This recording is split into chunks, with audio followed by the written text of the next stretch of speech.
El sol del atardecer, un disco de fuego sobre el horizonte del desierto de Chihuahua, comenzaba su descenso implacable, llevándose consigo el calor del día para reemplazarlo por el frío cortante de la noche. En la desolada carretera federal 45, el carro se detuvo. Don Ernesto, un hombre que a sus 75 años cargaba el peso de una vida entera de trabajo en el campo, apretó el pequeño maletín de cuero contra su pecho. Dentro de él estaban todas las esperanzas de la familia, los análisis que atestiguaban su grave enfermedad y todos los documentos para el tratamiento urgente en Ciudad Juárez. A su lado, doña Elena, la madre, trataba de calmar el nerviosismo con un rosario de cuentas gastadas que sacó del bolsillo de su rebozo. El silencio del motor, después de horas de ruido monótono, instaló una tensión más amenazadora que cualquier sonido. El hijo, Roberto, salió del coche y abrió el capó, pero sus ojos no mostraban la preocupación de un conductor averiado, sino la frialdad de quien ejecutaba un plan cuidadosamente ensayado. Cerró el capó con un ruido seco que resonó en la soledad del desierto, y sus labios se curvaron en una expresión de falsa lamentación. «Mamá, papá, el motor ya no aguanta. Es el filtro de gasolina, seguro. Tendré que caminar hasta la próxima gasolinera. Debe haber un mecánico o al menos un teléfono. Aquí no hay señal de nada», dijo, pero la voz sonaba extrañamente vacía, sin el calor que una madre esperaría de su único hijo en un momento de aflicción. Don Ernesto sintió un escalofrío que nada tenía que ver con la temperatura que caía. Intentó bajarse, pero la debilidad de la enfermedad y la lentitud de sus movimientos fueron impedidas por el brazo de su hijo.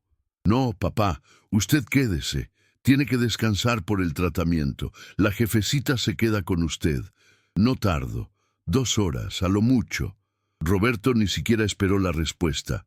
Solo tomó una botella de agua y una chamarra, la única prenda que se molestó en llevar consigo, y comenzó a caminar apresuradamente hacia el este, en dirección contraria a cualquier civilización. La luz del sol poniente pintó su silueta de naranja y luego la engulló en la oscuridad incipiente. Doña Elena observó a su hijo alejarse hasta que se convirtió en un punto indistinto en la línea del horizonte. Trató de convencerse a sí misma de que era una maniobra de emergencia. «¡Ay, Dios mío, qué barbaridad! No puede ser. Volverá pronto mi vida», le susurró a su esposo, que estaba pálido y trataba de respirar profundamente, pero su tono era más de súplica a sí misma que de consuelo al marido. El coche, la camioneta seminueva que Roberto había comprado con parte de los ahorros de toda una vida de sus padres, se transformó en una jaula de metal en medio de la nada. La esperanza era un fuego titilante que comenzaba a ser amenazado por el viento frío. Si estás viendo esto ahora, suscríbete al canal, déjanos tu like y cuéntanos en los comentarios de qué país nos acompañas. La pareja se acomodó en el asiento trasero, donde el maletín de cuero era guardado como un relicario sagrado. Las horas se arrastraron con una lentitud cruel, y la promesa de 2 horas, a lo mucho, parecía una burla distante. La oscuridad era completa, salpicada solo por un cielo estrellado indiferente. La luna, fina y fría, no ofrecía consuelo. El silencio del desierto no era solo la ausencia de sonido, sino la presencia sofocante de la soledad y el miedo. La temperatura caía en picada a cada minuto, y el aire que entraba por las rendijas del coche parecía navajas de hielo. Doña Elena tomó una de las chamarras viejas que usaba para protegerse en la cosecha e intentó cubrir a su esposo, que ya temblaba incontrolablemente. La maleta de cura, que contenía las escrituras de su pequeño ejido en Durango, el rancho que era su único patrimonio y la razón secreta del interés de Roberto en transportarlos, estaba siendo usada ahora como almohada para la cabeza débil de Ernesto. La madre rezaba en voz baja, persignándose. Imploraba a la Virgen de Guadalupe para que protegiera a su hijo ingrato, sin querer admitir que tal vez la mayor protección debía ser para ellos, abandonados. La radio, que Roberto había dejado encendida en una estación de música ranchera, perdió la señal y el estruendo estático se convirtió en el nuevo compañero del desierto. Doña Elena intentó encender el motor para calentar el coche, pero la llave que Roberto había dejado no funcionaba. La batería estaba desconectada. Fue en ese momento, bajo la noche fría de Chihuahua, que la punzada de la verdad atravesó su corazón como un espino helado. No era una avería, era abandono. El hijo los había dejado para morir allí. La traición era más grande que la noche y más fría que el viento que aullaba, burlándose de la fe de una madre. Don Ernesto tosió, con la voz fallando, y la verdad se hizo palpable. Estiró la mano hacia su esposa, y sus ojos se llenaron de lágrimas de dolor, no por la enfermedad, sino por la ingratitud. «No vuelve, madrecita, no vuelve», susurró, la frase cargada de años de sacrificio y amor tirados a la basura. La realidad era brutal. Estaban en la carretera federal 45, a cientos de kilómetros de cualquier ciudad como Delicias o Cuauhtémoc, y el único ser humano en el que confiaban había huido. El miedo dio paso a una sensación aún más devastadora: la invisibilidad y el abandono total, la peor pesadilla de cualquier padre o madre. Para entender la crueldad de ese abandono, había que volver a los tiempos en que la esperanza aún florecía en el pequeño rancho de adobe, a 10 horas de allí, cerca de Sombrerete, en Zacatecas. Don Ernesto y doña Elena habían construido una vida sencilla pero digna, basada en la fe y el sudor del trabajo en la milpa, sembrando maíz y frijol. La vida era dura, pero regida por los ciclos de la naturaleza y las tradiciones sagradas. Todos los domingos, la familia caminaba hasta la parroquia del pueblo para la misa, y las noches eran arrulladas por el suave murmullo de los rezos del rosario que doña Elena guiaba, con la imagen de la Virgen de Guadalupe siempre iluminada por una veladora en el pequeño altar familiar, un altar que era el corazón espiritual de la casa, y donde ella agradecía diariamente por el hijo único, Roberto. Roberto era el chamaco más esperado y amado. Por él, Ernesto y Elena hicieron sacrificios que pocos entenderían. La abuelita Elena recordaba con cariño el olor del atole y los tamales de maíz que vendía en el tianguis de Sombrerete para juntar el dinero de la mensualidad escolar del hijo. Roberto siempre mostró ambición, y los padres, orgullosos, lo alentaron a buscar una vida mejor que la de ellos. «Que mi hijo no tenga que doblar la espalda al sol como yo», decía don Ernesto, y por eso vendió la mayor parte de sus animales y se deshizo de un tractor antiguo para garantizar los estudios de Roberto en la capital, en CDMX, Ciudad de México, donde él prometió un día darles una vida de reyes, lejos del polvo de la roca. Elena guardaba aún, en una caja de metal azul, las cartas que el hijo escribía en los primeros años en la capital. Estaban llenas de promesas de gratitud y planes para el futuro. Pero con el tiempo, las cartas fueron reemplazadas por llamadas telefónicas cortas y cada vez más raras. Cuando Roberto, ya adulto, volvía al pueblito, venía con sus ropas caras, su perfume fuerte y un aire de impaciencia que apenas escondía el desprecio por el olor a tierra y a comida casera de sus padres. Ya no comía los frijoles y las tortillas hechas a mano de su madre, prefería los restaurantes de la ciudad. Aún así, los padres continuaban defendiendo su ausencia y su modo frío, culpando al estrés de la vida moderna. El contraste entre la sencillez de los padres y la artificialidad del hijo era evidente. Don Ernesto vestía siempre sus pantalones de campesino y camisas de algodón, con el sudor de una vida honesta impregnado en cada fibra. Doña Elena nunca abandonaba su rebozo tradicional y su delantal bordado, símbolos de la maternidad y del hogar. Roberto, con sus 45 años, solo hablaba de negocios y dinero. y veía en sus padres solo un símbolo de pobreza que intentaba, a toda costa, borrar de su nueva vida. Se avergonzaba de la casa de adobe donde fue criado y de las manos callosas que lo sustentaron.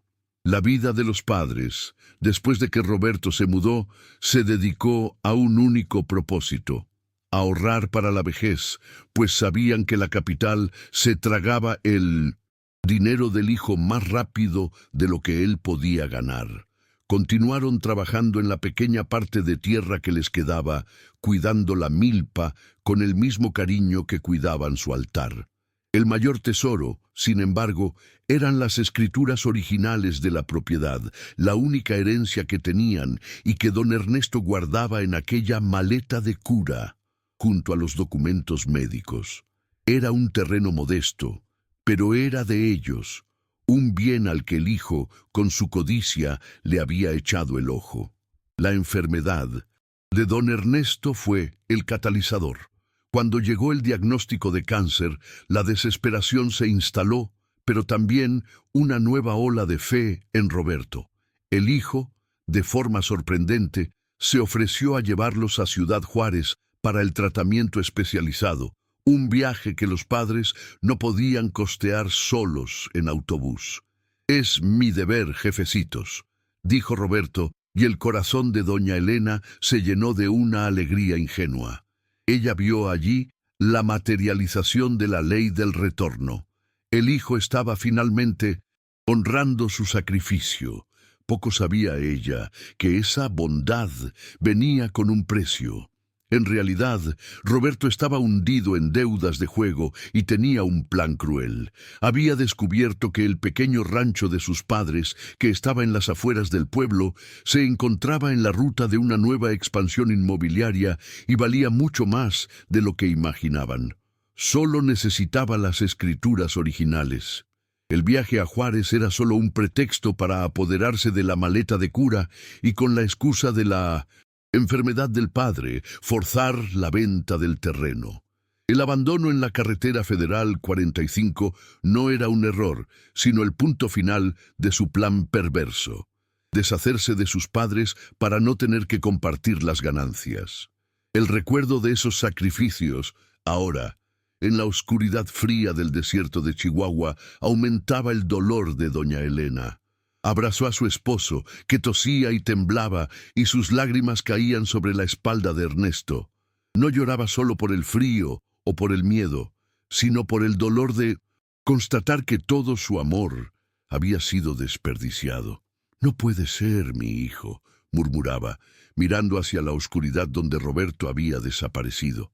Veía en su mente la imagen de Nuestra Señora de Guadalupe y se preguntaba si la fe la había cegado al punto de no ver la maldad en el corazón de su propio hijo. Ella sintió el peso de la ingratitud, el miedo principal de su público.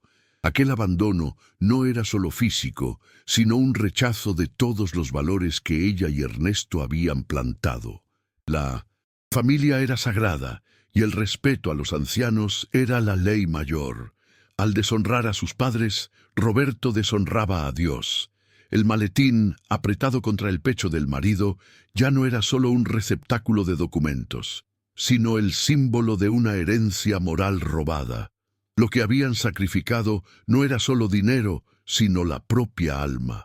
La madre se acordó del Día de Muertos del año anterior, cuando Roberto no acudió para poner la ofrenda en la tumba de los abuelos.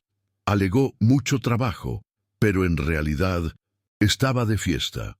Los padres, sin embargo, mantuvieron la ofrenda encendida, esperándolo, la espera que ahora se repetía de forma más cruel. La falta de respeto por el pasado era el anuncio de la crueldad del presente. La abuelita Elena se sentía invisible, como si toda su vida hubiera sido un error. Elegido en Zacatecas, con la casita sencilla y el olor a café de olla que ella preparaba todas las mañanas, parecía ahora un paraíso perdido y distante, robado por la ambición de un hombre que ella había criado con tanto amor. Cerró los ojos y rezó, no para que Roberto volviera, sino para que Dios les diera la fuerza para soportar el abandono.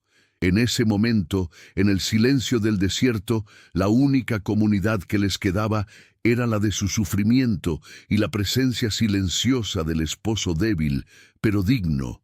Lo único que los calentaba era la memoria de lo que fueron y la certeza de que la justicia de Dios o de los hombres un día llegaría.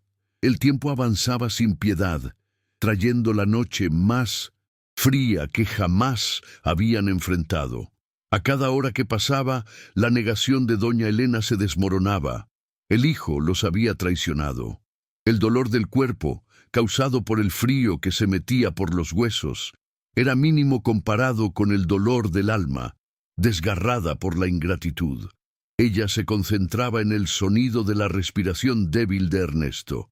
Con el favor de Dios, murmuraba, el sol volverá a nacer, y si no para nosotros, para la justicia, volverá.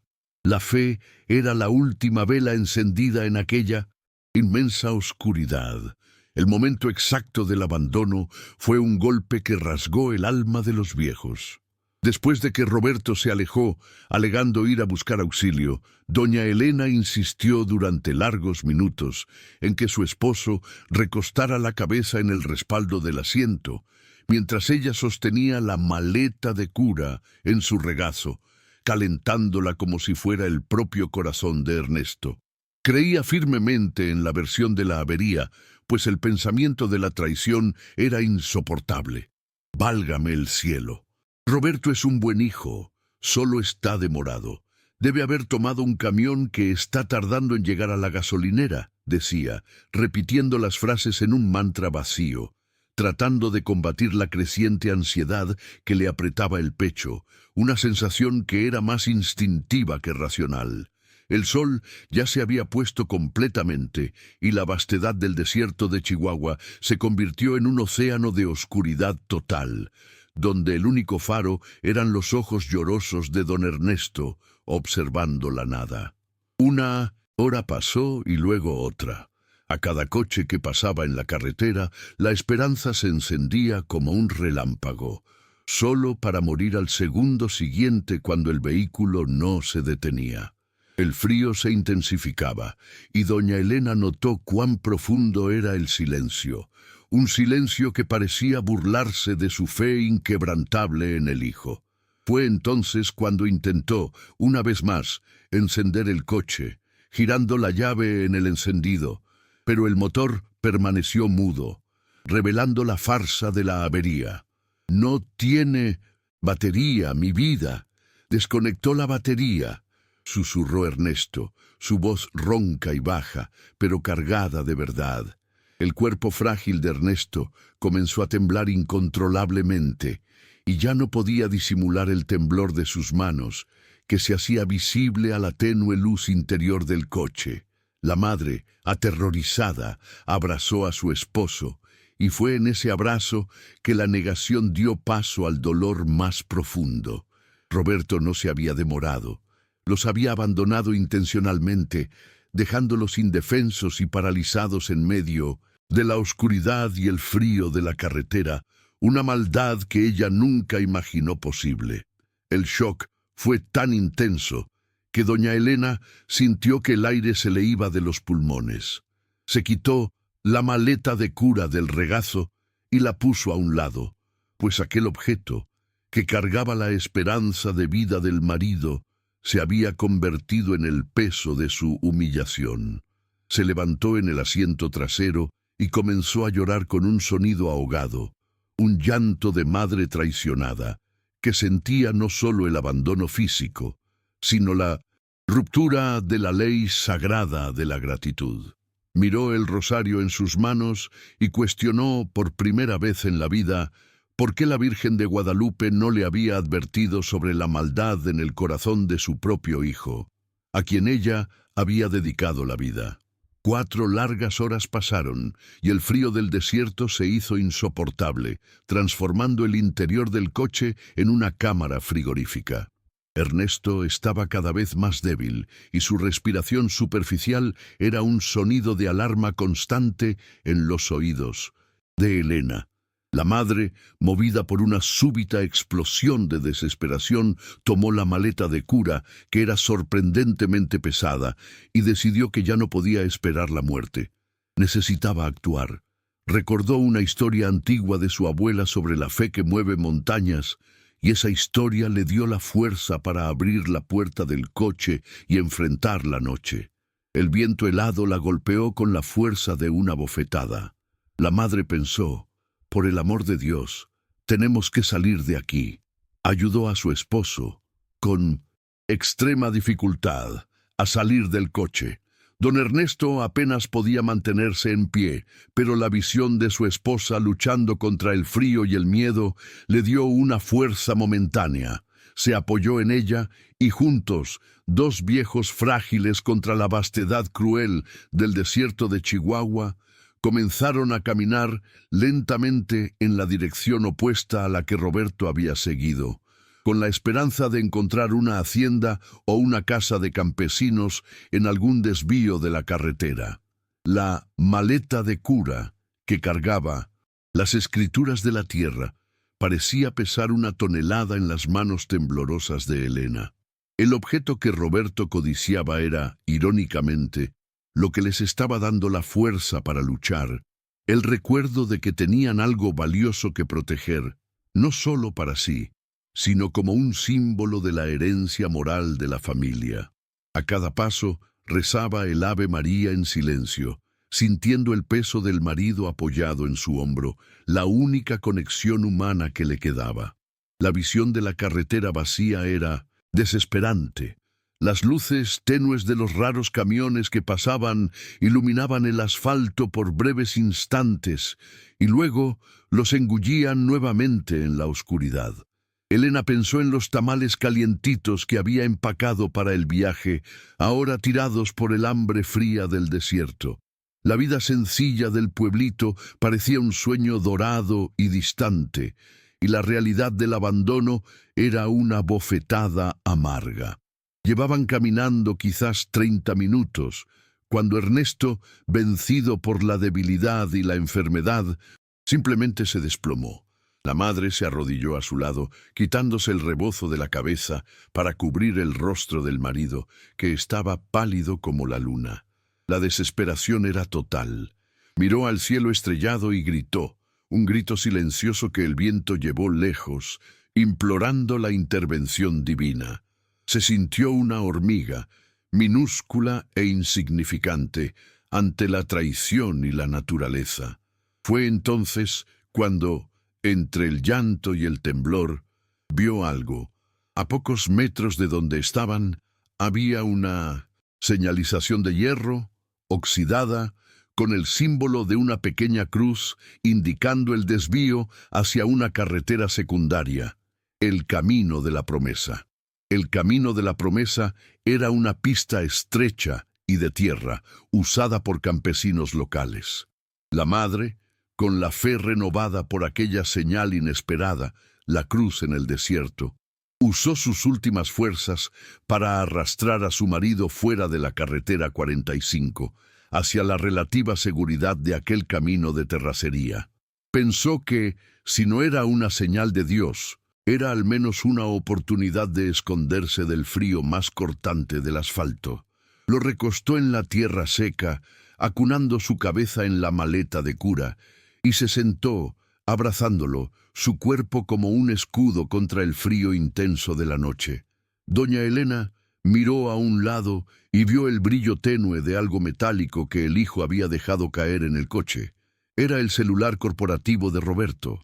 Él lo usaba para los negocios importantes y lo había olvidado en la guantera, un error fatal en su plan. Maquiavélico. El celular estaba encendido, pero sin señal, lo que no importaba. La madre, exhausta y llorando, sostuvo el aparato contra su pecho. Aquel objeto de tecnología moderna que representaba la vida distante y codiciosa de Roberto parecía un peso de plomo en sus manos, pero sería el catalizador de la verdad y la justicia. Se aferró a aquella esperanza minúscula. La imagen mental del altar familiar, con la Virgen de Guadalupe y la veladora encendida, inundó su mente, trayendo una fuerza que no sabía que poseía. Dios ve todo, Roberto pensó, sintiendo una rabia fría y justificada. En ese momento de abandono físico y traición espiritual, doña Elena, la madre dulce y frágil, se transformó en una guerrera silenciosa, con la misión de sobrevivir y de garantizar que la justicia divina y humana fuera hecha no solo por ella y Ernesto, sino por todos los padres del mundo que habían sido abandonados en el camino de la ingratitud. El silencio del camino de la promesa era aún más opresivo que el de la carretera principal, un silencio que para doña Elena sonaba como la reprobación de Dios. Estaba sentada en la tierra fría, con don Ernesto acurrucado en su regazo, la maleta de cura sirviendo como un escudo improvisado contra el suelo helado.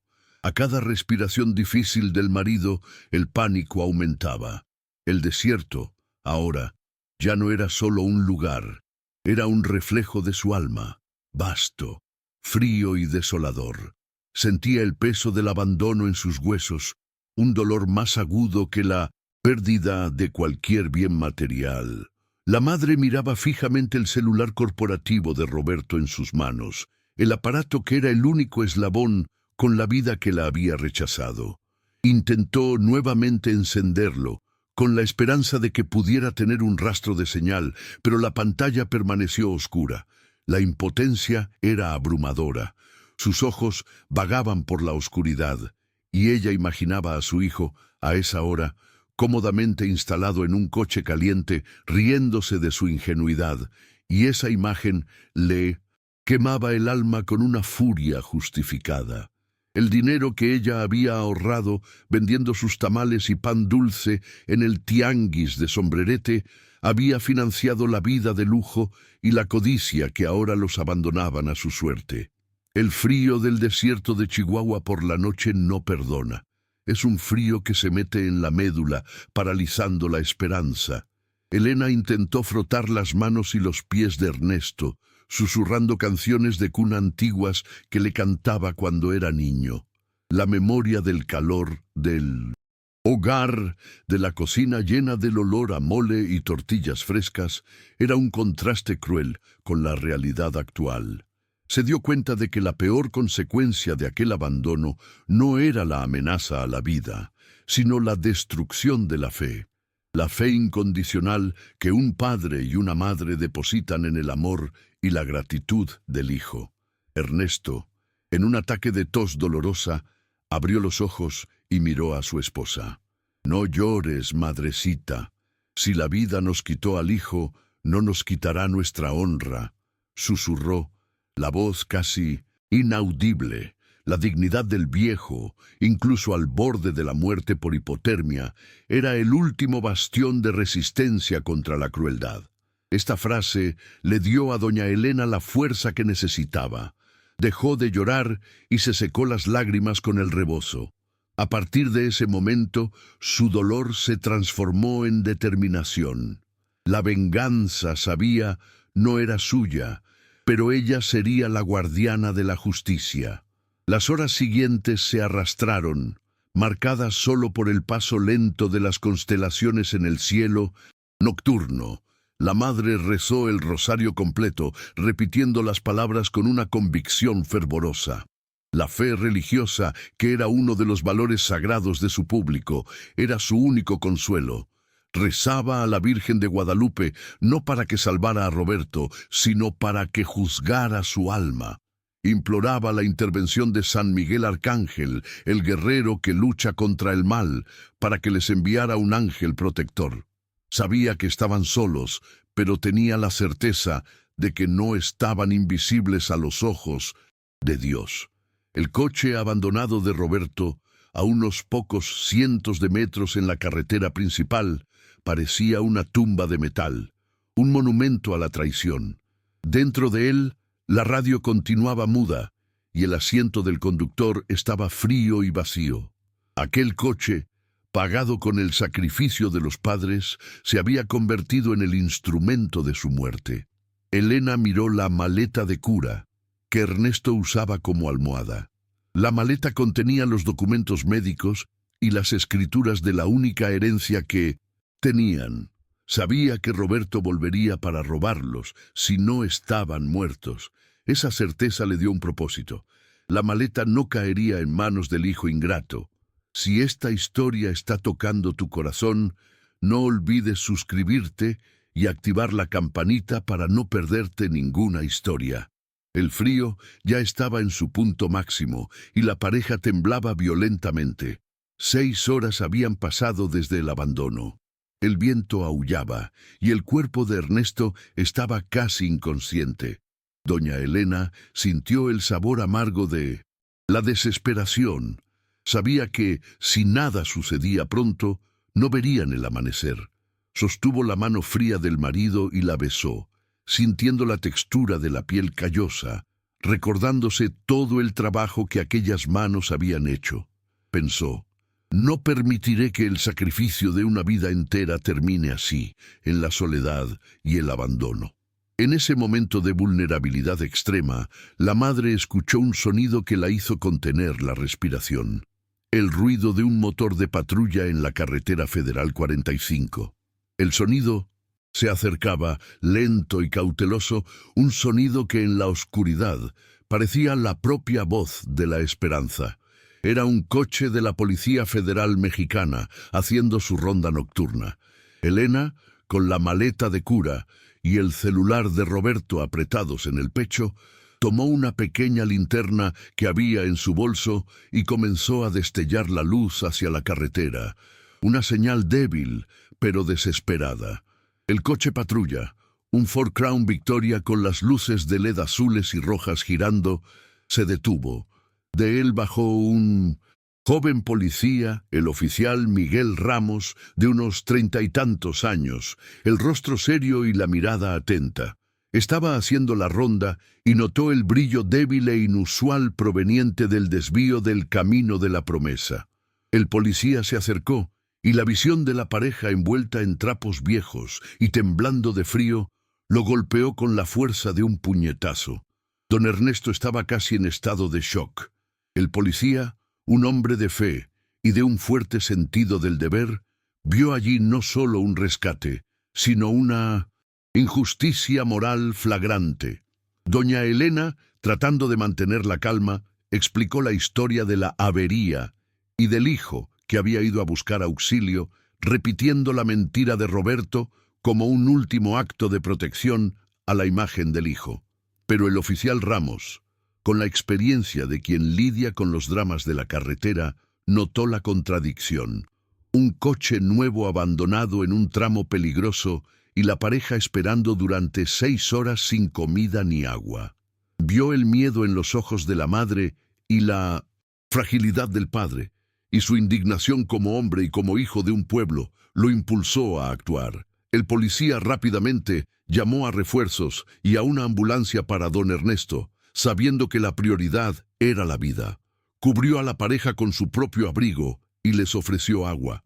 Fue un acto de bondad inesperado, el ángel protector que Elena había implorado a la Virgen. El oficial Ramos, sin embargo, no creía en la historia de la avería. Hizo una búsqueda rápida en la camioneta abandonada, la cual pronto identificó como el lugar donde la pareja estaba. Dentro del coche, en la guantera que Roberto, en su prisa y codicia, no había cerrado con llave, el policía vio algo brillar. Era el celular corporativo de Roberto, el mismo que Elena había guardado, pero el policía encontró otro, un celular sencillo, de prepago, que Roberto usaba para comunicaciones menos importantes. El oficial Ramos lo tomó, y con un golpe de suerte, el aparato tenía un rastro de señal. Vio un mensaje de texto reciente: todo listo. La camioneta me está esperando. Están en la 45, en el tramo desierto. El viejo está débil. Recojo los papeles mañana. El rancho es nuestro. La revelación fue devastadora. El policía no necesitó leer más. La avería era una farsa, y el abandono un plan maquiavélico. El oficial Ramos regresó rápidamente al camino de la promesa y miró a don Ernesto y doña Elena. La dignidad de aquella humilde pareja le hizo sentir una rabia fría. Sabía que el hijo no solo los había abandonado, había intentado matarlos por codicia, despreciando el sacrificio de una vida entera, y que la maleta de cura era el verdadero motivo de la traición. Se arrodilló ante la madre, que lloraba de alivio por el rescate. Doña Elena, su hijo no fue a buscar ayuda. Los abandonó intencionalmente para robarles algo. Tengo la prueba aquí, dijo el policía, mostrando el celular sencillo con el mensaje de texto. La madre, al oír la verdad desnuda y cruda, soltó un grito de dolor, pero también de una furia justa. La traición era completa, pero la justicia estaba a punto de nacer en la oscuridad de aquella carretera. Aquel momento fue el clímax de la caída emocional. El trauma de la traición era oficializado y validado por la ley. El policía Ramos era el instrumento de la justicia divina que ella había implorado. Él era la respuesta de la Virgen de Guadalupe. La madre, con la dignidad herida, entregó la maleta de cura al oficial Ramos, diciendo con voz temblorosa: «Aquí está lo que él quería. Proteja esto. Es lo único que queda del sacrificio de una vida». La maleta, el símbolo de la herencia, estaba ahora en manos de la ley y de la bondad. El oficial Miguel Ramos, con la maleta de cura en sus manos y la certeza del crimen de abandono y fraude, sabía que el rescate físico de la pareja era solo el primer paso. La justicia moral necesitaba ser completa. Don Ernesto fue llevado rápidamente por la ambulancia que llegó, bajo el cuidado de doña Elena, hacia el hospital más cercano en Ciudad Juárez. Antes de partir, la madre le pidió al policía que cuidara la maleta, el objeto más precioso que poseían, y él prometió protegerla como si fuera su propia honra. El policía la colocó en el maletero de su patrulla, pero algo le incomodaba. Sentía que la maleta escondía más que solo documentos. De vuelta en la carretera federal 45, con la primera luz débil del amanecer tiñendo el cielo de tonos rosa y naranja, el oficial Ramos inició la pericia en el coche abandonado. La camioneta de Roberto era la prueba del crimen, y el celular con el mensaje de texto era la confesión. Pero el policía sentía la necesidad de entender lo que el hijo codicioso tanto anhelaba. Sacó la maleta de cura del maletero y la abrió, con la debida cautela. Dentro estaban los documentos médicos de Ernesto, el rosario de cuentas gastadas de Elena, algunas fotos antiguas de la familia y debajo de todo un fajo de papeles amarillentos. Esos papeles eran, de hecho, las escrituras del pequeño ejido de Sombrerete, en Zacatecas, el pedacito de tierra que los padres habían trabajado toda la vida. El oficial Ramos, que era hijo de campesinos y entendía el valor sagrado de la tierra, hojeó los documentos con respeto, pero algo llamó su atención en una de las esquinas de la maleta. Había un compartimiento secreto, un fondo falso, hábilmente cosido bajo el forro de cuero, que solo podía ser notado por un ojo muy atento. Esa era la pista que el policía esperaba, el secreto que la maleta de cura guardaba. Con su cuchillo de servicio, el oficial Ramos abrió cuidadosamente el forro y retiró de allí un sobre sellado. El papel era grueso y timbrado con el nombre de una notaría renombrada de Guadalajara.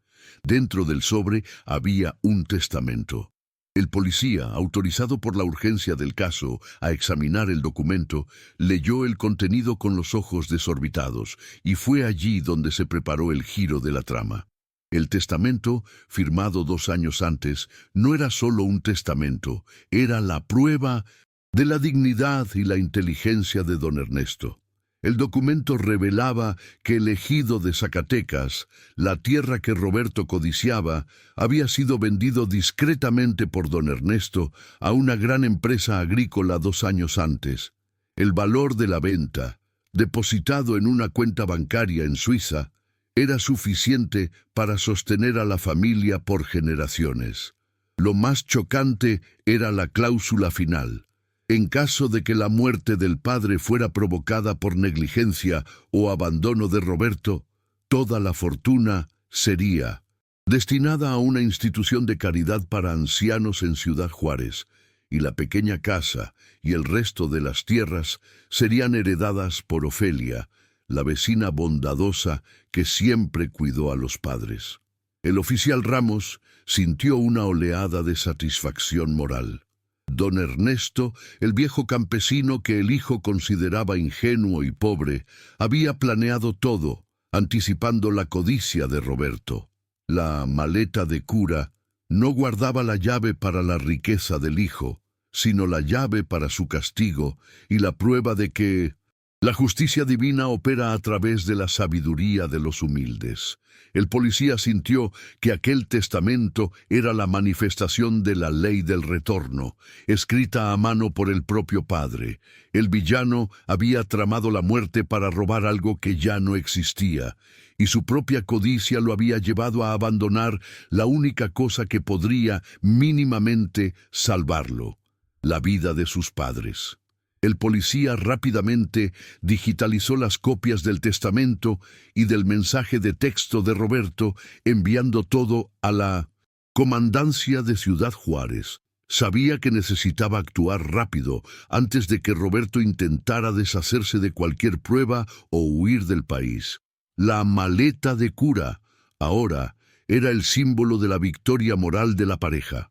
Habían perdido un hijo, pero ganarían la honra, la justicia y la protección de la ley. La pista que reencendió la esperanza y reveló la verdad no era la de una riqueza repentina, sino la de la sabiduría de un padre. Aquel pedacito de papel, escondido en el maletín de cuero, probaba que, incluso en la vejez y la enfermedad, la inteligencia y la dignidad de don Ernesto superaban en mucho la frialdad y la ambición de Roberto. El escenario estaba montado para la confrontación final, donde el hijo ingrato cosecharía exactamente lo que había sembrado ante los ojos de un país entero. En Ciudad Juárez, la historia del brutal abandono en la carretera federal 45 comenzó a dominar las noticias locales. La fragilidad de don Ernesto, que estaba siendo tratado por hipotermia severa en el hospital, y el testimonio emocionado de doña Elena, que finalmente tuvo el coraje de narrar la traición del hijo, conmovieron a la comunidad. El oficial Miguel Ramos, el ángel protector que la abuelita Elena había pedido en sus plegarias, se convirtió en el héroe de la historia, garantizando a la prensa que la justicia sería rápida e implacable. La opinión pública, especialmente el público mayor, sintió el dolor de la pareja como si fuera el suyo propio, transformando el caso en un clamor nacional por el castigo de la ingratitud. La escalada de la tensión alcanzó su punto máximo cuando Roberto, ajeno a la investigación, apareció en el hospital de Ciudad Juárez 2 días después con un aire de falso arrepentimiento. Su plan era simple: fingir que había sufrido un accidente y, bajo el pretexto de prestar apoyo a sus padres, robar la maleta de cura que suponía aún estaba con Elena, la única prueba de la venta de la tierra que necesitaba para pagar sus deudas. Apareció con flores y lágrimas de cocodrilo, preguntando por don Ernesto y doña Elena, con una voz impostada de falsa preocupación que hizo que los enfermeros y la policía ministerial, que ya estaban al tanto de la verdad, sintieran repulsa inmediata. Doña Elena, alertada por el oficial Ramos, fue confrontada con la presencia del hijo. Ella, que había recuperado la dignidad y la fuerza de su fe, no dudó. Se levantó de la silla en el pasillo, la imagen de la madre protectora, y lo miró con una frialdad que Roberto nunca había visto. «Tú no eres mi hijo, Roberto. Eres la vergüenza del nombre que llevas. ¡Qué barbaridad tu valor de venir hasta aquí!», lo reprendió, su voz firme resonando en el silencio del hospital, un acto de coraje que validaba el dolor de todas las madres traicionadas. Roberto intentó disimular, alegando que había sido asaltado y dejado para morir, pero la actuación era pobre y vacía. «Mamá, lo juro por Dios, los amo. Fui a buscar ayuda y me atacaron en la carretera. Me preocupé por la maleta de cura», insistió, tocando el punto neurálgico de su plan, pero ya era tarde. La madre señaló al oficial Ramos, que estaba parado en la puerta de la habitación de Ernesto, con la maleta de cura en sus manos, como un símbolo de la acusación. El giro de la trama estaba a punto de concretarse de forma pública y abrumadora. El oficial Ramos se acercó, y el silencio en el pasillo era total. Confrontó a Roberto, no solo con la acusación de abandono de incapaz, sino con la prueba irrefutable de su codicia. «Usted no se preocupó por la salud de su padre, Roberto. Usted se preocupó por esto», dijo el policía, levantando la maleta. «Usted planeó abandonar a sus padres para robar las escrituras de la tierra. Pero lo que usted no sabía, lo que su ambición ciega le impidió ver, era que la tierra ya no era la riqueza». El policía abrió la maleta y retiró el sobre del fondo falso. El testamento, sellado y con la firma de don Ernesto, fue leído en voz alta por un oficial de la policía ministerial que acompañaba el caso. La voz del policía hizo eco a la revelación. La tierra había sido vendida, y el dinero, una suma astronómica, sería totalmente destinado a una casa de caridad para ancianos, excluyendo a Roberto de la herencia debido a una cláusula de ingratitud. La desesperación en los ojos de Roberto fue palpable. Había arriesgado todo y cometido un crimen brutal por un tesoro que ya no existía. La ley del retorno se manifestó allí, en aquel pasillo de 1930. Hospital. Roberto había sembrado la ingratitud y cosechaba el abandono. Su furia estaba ahora dirigida al padre, el viejo que él consideraba tonto. «Usted me traicionó. Usted no podía haber hecho eso. Yo soy su único hijo», gritó, intentando abalanzarse sobre el oficial Ramos, pero fue contenido. Doña Elena, la madre, asistía a todo con la cabeza erguida. Ya no sentía el dolor del abandono, sino la satisfacción de la justicia.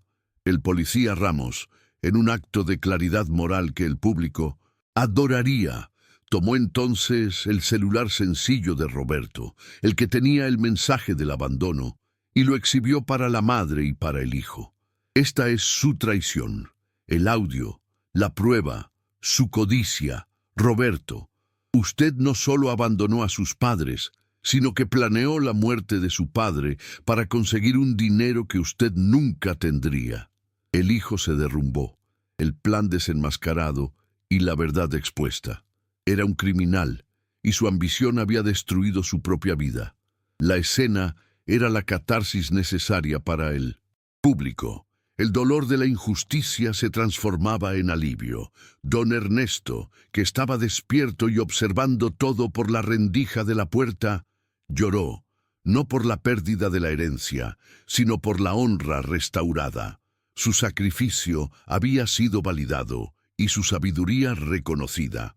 La herencia material había sido transferida a una causa noble, y la herencia moral, la dignidad y la honra estaban intactas. Roberto fue esposado allí mismo. La detención del hijo, a la vista de la madre y bajo los ojos de toda la prensa que cubría el caso, marcó el fin de la injusticia. El chamaco, que se creía listo y victorioso, era llevado por la policía, desenmascarado y humillado. Doña Elena lo observó ser llevado, y en sus ojos había una tristeza profunda, pero también una paz, la paz de quien cumplió el deber de proteger la honra de la familia. Se giró hacia el oficial Ramos y le dio un abrazo de madre. «Que Dios lo bendiga, mi vida. Usted fue el ángel que nos envió la Virgen de Guadalupe». El giro fue completo. El villano estaba preso, y el héroe, el oficial Ramos, había restaurado la fe en la humanidad. El testamento de don Ernesto era la prueba de que el viejo conocía el valor de la gratitud. Había usado el dinero para protegerse a sí mismo, y al final garantizar que la codicia de Roberto no prosperara. La historia de abandono se transformaba en una poderosa lección moral sobre la sabiduría y la honra de los ancianos. La detención de Roberto, llevada a cabo en el ambiente clínico y público del Hospital de Ciudad Juárez, resonó por toda América Latina. El momento culminante de la justicia se dio durante el juicio, que debido a la conmoción social fue ampliamente transmitido. El caso de don Ernesto y doña Elena Martínez contra su hijo, José Antonio García Martínez, Roberto, se convirtió en el símbolo de la lucha de los padres contra la ingratitud de los hijos. La Fiscalía presentó las pruebas irrefutables, el audio de Roberto planeando el abandono, el celular olvidado con la confesión y, el más impactante, el testamento de don Ernesto, que preveía la traición y garantizaba la exclusión del hijo de la herencia. El ambiente en el tribunal era de tensión palpable. El oficial Miguel Ramos, impecablemente uniformado, fue el testigo clave, narrando con precisión y emoción el encuentro desolador con la pareja en la carretera federal 45, 6 horas después del abandono, temblando de frío y al borde de la muerte. La maleta de cura, el objeto simbólico de la traición y la sabiduría, fue exhibida como prueba. Doña Elena, la abuelita antes frágil, testificó con una dignidad que emocionó a todos. Habló sobre el sacrificio de vender tamales y pan dulce para educar al hijo, y su voz quebrantada solo falló cuando describió el momento en que se dio cuenta de que Roberto no volvería. El clímax emocional llegó con el testimonio del propio don Ernesto, aún débil, pero determinado. Explicó su decisión de crear el testamento con la cláusula de ingratitud. Vi la codicia en 1900. Los ojos de mi hijo hace años. Amaba mi dinero, pero no mi sudor. Yo no lo traicioné, yo lo protegí de él mismo. Ningún padre desea el castigo de un hijo, pero la justicia debe ser hecha para que otros padres no pasen por lo que pasamos, declaró, y sus palabras llegaron al corazón de todos en la sala, validando el dolor y la furia justa del público. La defensa de Roberto intentó descalificar la maleta de cura y el testamento, alegando manipulación y senilidad del padre. Pero la Fiscalía fue categórica. El plan de Roberto de apoderarse de las escrituras por medio del abandono era innegable. El cómplice de Roberto, el conductor que lo recogió en la carretera, también fue detenido y testificó contra él, confirmando cada detalle de la trama. La red de mentiras de Roberto se desmoronó completamente bajo el peso de la evidencia y de la verdad. El juez, un hombre visiblemente conmovido, pronunció la sentencia con una voz firme y solemne. Roberto fue condenado a una pena ejemplar por abandono de incapaz, intento de fraude y otros crímenes. La punición fue clara y justa. La ley del retorno se manifestó plenamente. El juez declaró que la sentencia serviría como un recordatorio a la sociedad del valor sagrado de la familia y del respeto a los ancianos. La audiencia y los espectadores sintieron la victoria moral, la certeza de que el mal había sido debidamente castigado y que la honra de los padres estaba restaurada. La desesperación de Roberto, esposado mientras el juez leía la sentencia, era un espejo de su codicia. Miró a sus padres, esperando el perdón, pero encontró solo la tristeza resuelta en sus rostros. Doña Elena, sosteniendo el rosario, rezó silenciosamente, ya no pidiendo protección para él, sino agradeciendo por la justicia. Sabía que la prisión no era el castigo más duro, sino la pérdida irremediable del amor y del respeto de sus padres. El dinero que buscó robar, irónicamente, sería usado para ayudar a otros ancianos abandonados. El caso tuvo un impacto inmediato en la comunidad de Sombrerete. Avergonzada por la actitud del hijo, la comunidad se unió en un acto de solidaridad inédita. Vecinos, campesinos e incluso la fonda local hicieron una cooperacha para costear el mejor tratamiento para don Ernesto en Ciudad Juárez, probando que el abandono de un hijo no significaba la soledad total. La bondad humana, personificada en la acción del oficial Ramos y de la comunidad, encendió una luz poderosa contra la oscuridad de la ingratitud de Roberto. Aquel momento de justicia fue la catarsis que el público necesitaba. Ver al villano castigado, el sufrimiento validado y la esperanza de que, no importa cuán grande sea el dolor, siempre habrá un ángel protector y la inevitable acción de la justicia divina y moral. Don Ernesto y doña Elena salieron del tribunal de la mano, con la dignidad intacta, listos para comenzar una nueva vida de paz, lejos de la sombra de la codicia de su hijo. Algunos meses pasaron. Don Ernesto recibió el tratamiento médico que necesitaba, financiado no por la fortuna secreta, que de hecho fue destinada a la caridad en Ciudad Juárez conforme al testamento, sino por la movilización de la comunidad. El pueblo de Sombrerete, avergonzado por el acto de Roberto, se unió para costear la cura del viejo campesino, enviando donaciones, tamales y oraciones. Le probaron a doña Elena que el amor y la solidaridad son la verdadera herencia familiar, y que la honra de un padre vale más que cualquier riqueza.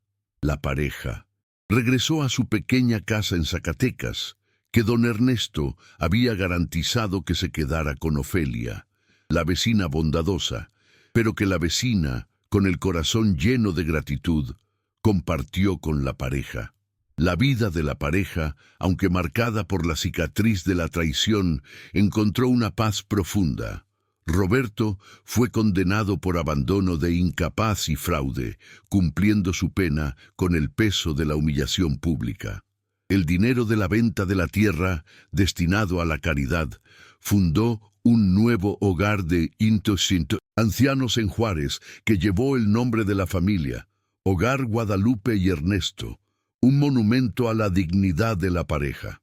La maleta de cura, ahora vacía de documentos, pero llena de significado, fue colocada en el altar familiar, al lado de la imagen de la Virgen de Guadalupe, como un símbolo de la sabiduría de un padre que previó la ingratitud y garantizó que el mal no prosperara. Doña Elena y don Ernesto, ahora cuidados por la comunidad y por la bondadosa Ofelia, podían finalmente descansar. Pasaban las tardes en el porche tomando café de olla y viendo el sol ponerse con la certeza de que habían ganado la batalla. Ya no tenían al hijo que habían criado, pero ganaron miles de hijos e hijas en toda América Latina que a través de su historia aprendieron que la fe y la dignidad son innegociables. El sacrificio de los padres es sagrado, y la justicia, aunque tarde, siempre llega para castigar la ingratitud. La historia de don Ernesto y doña Elena se convirtió en un sermón poderoso, una prueba de que la vida siempre recompensa a quien actúa con el corazón puro y que la ley del retorno es implacable para quien desprecia el amor de sus padres. El tesoro no estaba en la tierra, sino en la honra. Si valoras a tus padres, déjanos tu comentario y comparte este mensaje. Recuerda siempre, honra a tu padre y a tu madre, porque su amor es la única riqueza que Dios no permite que la codicia robe.